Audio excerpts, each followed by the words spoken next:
எல்லோருக்கும் வணக்கம். நான் ஜெனிட்டன் பெரியகல்லார் இன்ஃபோவுக்கு உங்களை வரவேற்கிறேன்.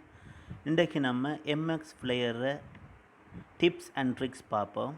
வாங்க வீடியோக்குள்ளே போவோம்.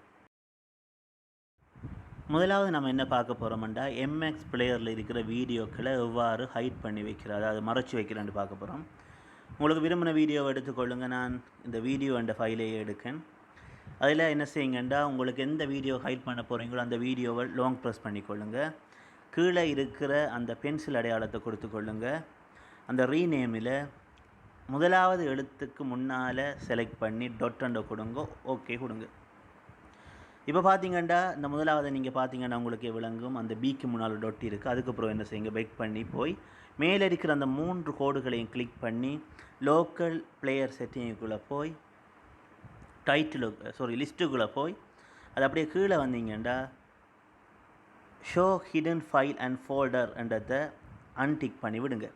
இப்போ நீங்கள் வெக் பண்ணி போட்டு பார்த்தீங்கன்னா அந்த வீடியோவில் நம்ம போட்டிருந்த இது கிடன் பண்ணப்பட்டிருக்கும், அதாவது மறைந்து இருக்கும். இதை திரும்பி பெற்றுக்கொள்கிறதுக்கு என்ன செய்யணுமெண்டா, திரும்ப வெக் பண்ணி அந்த மெயின் மெனுவுக்குள்ளே போய் லோக்கல் பிளேயர் செட்டிங்ஸுக்குள்ளே போய் லிஸ்ட்டுக்குள்ளே போய் அப்படியே கீழே வந்து ஷோ ஹிடன் ஃபைல்ஸ் அண்ட் ஃபோல்டரை கொடுக்க வேணும். இப்போ பார்த்தீங்கன்னா அந்த வீடியோ திரும்ப வந்திருக்கிறத அவதானிக்கலாம்.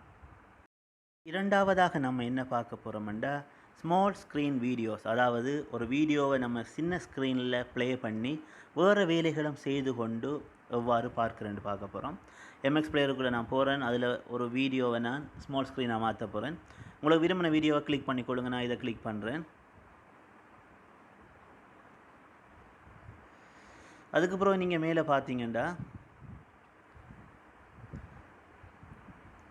மேலே இருக்கிற இந்த அடையாளத்தை கிளிக் பண்ணி இதில் இருக்கிற அந்த பெட்டி அடையாளத்தை கொடுத்துக்கொள்ளுங்க. கொடுத்தீங்கன்னா அது சின்ன படமாக வரது நீங்கள் அவதானிக்கலாம். அதுக்கப்புறம் நீங்கள் பார்த்தீங்கன்னா எங்கேயும் இதை தூக்கி கொண்டு வைக்கலாம். எந்த வேலையும் செய்து கொண்டு நம்ம அந்த வீடியோவை பார்த்து கொண்டு இருக்கலாம். இதை திரும்ப பழைய நிலையை கொண்டு வரத்துக்கு இந்த க்ளோஸ் பண்ணுற பட்டனுக்கு பக்கத்தில் இருக்கிற பட்டனை கிளிக் பண்ணுங்கள். பெரிய அடையாளத்துக்கு அது திரும்ப வந்துடும். மூன்றாவது நம்ம என்ன பார்க்க போகிறோம்னா, MP3 பாடல்களை கேட்குறதுக்கு நீங்கள் வேறையாக ஒரு பிளேயர் வச்சுருப்பீங்க. ஆனால் அது தேவையில்லை. ஏனெண்டா MP3 பாடல்களை நம்ம இதில் எடுத்து ப்ளே பண்ணிக்கொள்ளலாம். அதை எப்படி செய்கிறேன்னு பார்ப்போம். எம்எக்ஸ் பிளேயருக்குள்ளே போங்க. மேலே இருக்கிற அந்த மெயின் மெனுவுக்குள்ளே போய் லோக்கல் பிளேயர் செட்டிங்ஸுக்குள்ளே போங்க. அதில் ஆடியோன்றதை கொடுத்துக்கொள்ளுங்க. ஆடியோவில் பார்த்தீங்கன்னா ஆடியோ பிளேயர்ன்றதை கொடுங்க. இதை கொடுத்தீங்கன்னா உங்களுடைய ஃபோனில் இருக்கிற எல்லா ஆடியோ சம்மந்தப்பட்ட ஃபைல்களும் இங்கே வாரத்தை நீங்கள் அவதானிக்கலாம். அதுக்கப்புறம் நீங்கள் ப்ளே பண்ணி அதை கேட்கலாம். நாலாவது என்ன பார்க்க போகிறோம்னா, உங்களோட எம்எக்ஸ் பிளேயரில் இருக்கிற வீடியோவை யாராவது தற்செயலாக அழிக்கக்கூடும். அதாவது அவங்க லாங் ப்ரெஸ் பண்ணாங்கன்னா கீழே பார்த்தீங்கன்னா டிலீட்டுக்குரிய ஆப்ஷன் இருக்குது. அதை கொடுத்தா டிலீட் ஆகிடும். தவறுதலாக அழிகிறத தடுக்கிறதுக்காக இந்த டிலீட்டுக்குரிய ஐக்கனை இல்லாமாக்கிற எப்படி என்று பார்க்க போகிறோம். அதுக்கு என்ன செய்யுங்கன்னா, மெயின் மெனுவுக்குள்ளே போங்க. லோக்கல் பிளேயர் செட்டிங்ஸுக்குள்ளே போங்க. அதில் ஜென்ரல்ன்றதை கொடுங்க.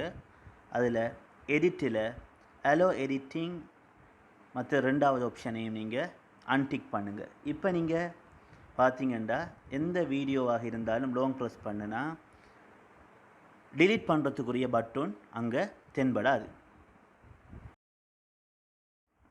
இறுதியாக நம்ம என்ன பார்க்க போகிறோம்னா, எம்எக்ஸ் பிளேயரில் தீமை எப்படி மாற்றுறேன்னு பார்க்க போகிறோம். எம்எக்ஸ் பிளேயருக்குள்ளே போங்க. மெயின் பட்டனுக்குள்ளே போய் பார்த்தீங்கன்னா ஆப் தீம்ன்றிக்கும் அதை கொடுங்க. இல்லை பார்த்தீங்கன்னா கணக்கு தீம்ஸ் இருக்கிறத நீங்கள் அவதானிக்கலாம். அதை கொடுத்து நீங்கள் மாற்றி கொள்ள முடியும். மீண்டும் இன்னொரு டுட்டோரியலில் நான் உங்களை சந்திக்கிறேன். வணக்கம்.